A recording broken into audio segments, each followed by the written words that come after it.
I'm Amy Bedore, and I am the broker and owner here at Parkway Realty. Hi, Sarah. I am the marketing director at Parkway Realty.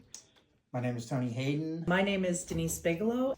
Hi, my name is Morris Shillue, or Maurice, depending on what you want to say. My name is Erica Pierce, and I am a millennial. I am a millennial.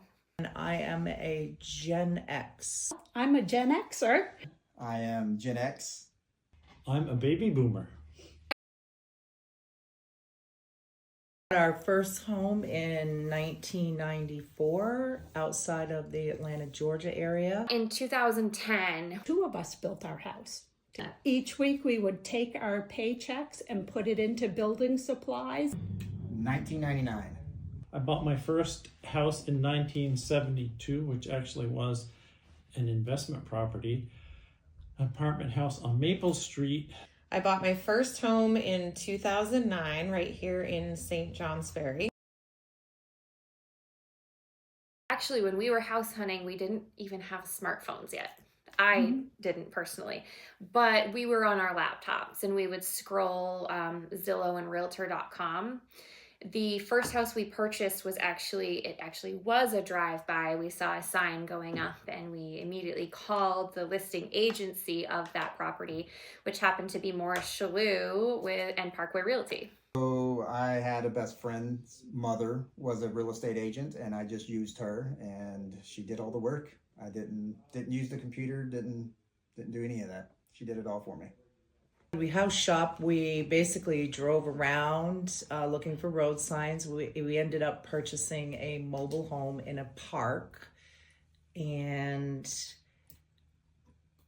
ended up buying a brand new mobile home, having it placed there. We Found out about it in the newspaper, which is where most places were advertised back then.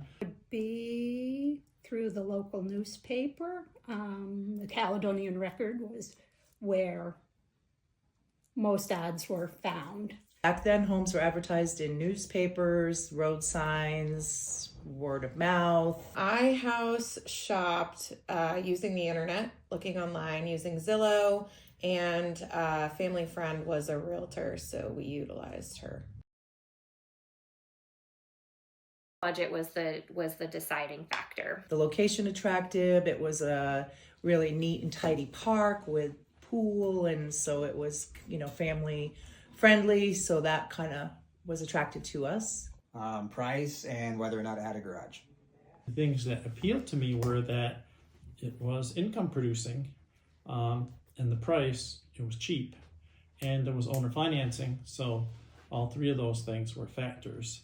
First single family house that we bought, we wanted to get out the apartment house and have a yard, so probably the yard, because the apartment houses that we lived in didn't have yards. In 2009, we had a baby. She was not a year old yet, and we were very poor. So the most attractive parts to our house shopping was price, and trying to find a property that was a good build that wasn't going to take anything to live in, basically. We used a VA loan since my husband is a veteran, and we had a really good rate at the time of 4.75. At the time, that was very, very good. So I don't know how much higher the conventional loan rates were. I'm thinking in the fives. Between probably 5 and 6, not 100. I believe the interest rate was 13%. It was right around 5%. Might have been 4.97, something like that. What year was that? 1972. I have to throw this into the highest interest rate I ever paid was 17% in 1982 when I bought a house on Hillside Drive. Interest rate, I think it was right under 6%.